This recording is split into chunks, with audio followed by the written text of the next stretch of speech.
en el corazón vibrante y polvoriento del Buenos Aires de principios del siglo XX, donde el bandoneón lloraba melodías que desgarraban el alma y las luces tenues de los cabarets escondían secretos a la luz de la luna, un muchacho de sonrisa fácil y voz de terciopelo comenzaba a tejer una leyenda. Su nombre era Carlos Gardel, un enigma envuelto en el humo de los cigarrillos y el eco de sus propios tangos. Nacido, según la versión más aceptada, en Toulouse, Francia, el 11 de diciembre de 1890, Charles Romuald Gardès, su nombre original, llegó a la Argentina siendo un niño de la mano de su madre, Berthe Gardès. Se instalaron en un barrio humilde, donde el crisol de inmigrantes y la melancolía del tango moldearon su espíritu. Desde joven, Carlos sintió el llamado de la música, esa fuerza visceral que vibraba en las calles y en los patios de conventillos. Su voz, potente y a la vez dulce, pronto lo destacó en los cafés y las incipientes radios. Cantaba con una pasión que erizaba la piel, transmitiendo en cada nota el dolor, la alegría y la nostalgia de un Buenos Aires que se debatía entre la tradición y la modernidad. Su carisma era magnético, su sonrisa conquistadora. Las mujeres suspiraban a su paso, atraídas por ese aura de misterio y esa sensibilidad a flor de piel que emanaba de sus canciones.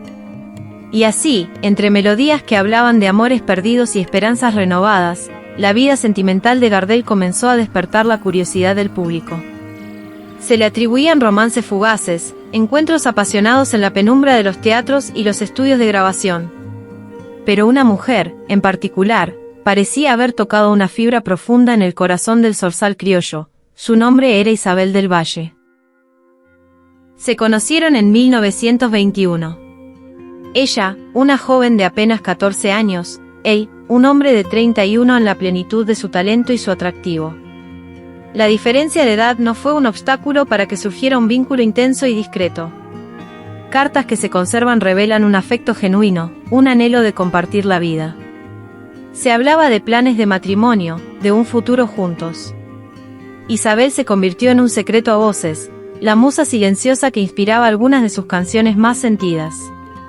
Sin embargo, el destino, caprichoso como una melodía improvisada, tenía otros planes. Las distancias, las exigencias de su carrera ascendente y quizás otras sombras en el camino, fueron enfriando ese amor que parecía eterno. Luego, en el fulgor de Hollywood, mientras Gardel conquistaba la pantalla grande con su voz y su presencia magnética, surgió el nombre de Mona Maris. La actriz francesa, con su belleza exótica y su talento innegable, compartió escenas de pasión con Gardel en Cuesta Abajo. La química traspasó la pantalla, y los rumores de un romance no tardaron en encenderse.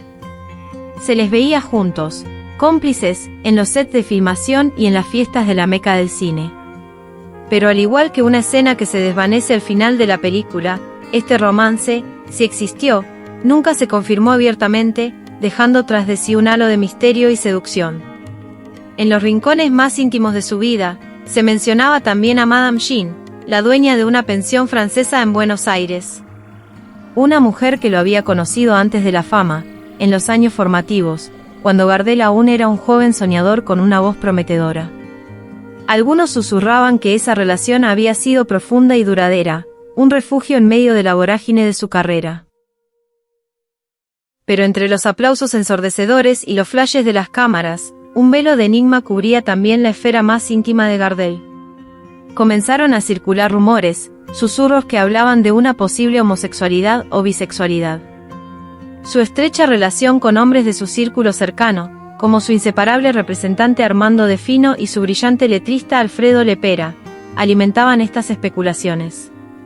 La profunda conexión artística y personal que compartían era innegable, y algunos interpretaban esa camaradería intensa como algo más profundo. Su sensibilidad artística, la melancolía que impregnaba sus interpretaciones, incluso ciertos detalles de su estética, fueron leídos por algunos como indicios de una sensibilidad que trascendía las convenciones de la época.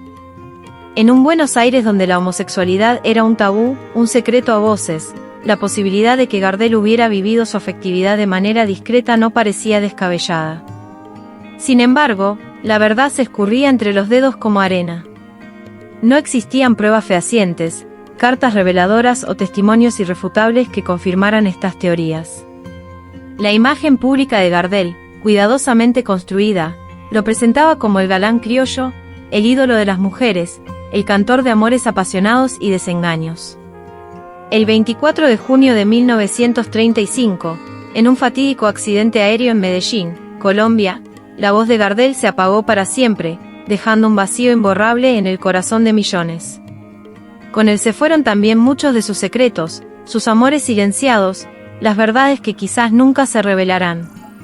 Carlos Gardel, el mito, el hombre de la sonrisa enigmática y la voz que acariciaba el alma, sigue siendo un misterio fascinante. Sus romances conocidos, sus posibles amores ocultos, todo forma parte de la leyenda de un artista que trascendió su tiempo y cuya música sigue vibrando con la misma intensidad que el primer día, recordándonos que el amor, en todas sus formas, es la melodía eterna del corazón humano. Y en ese eco persistente, quizás, se escondan las respuestas que aún buscamos sobre el hombre detrás del ídolo.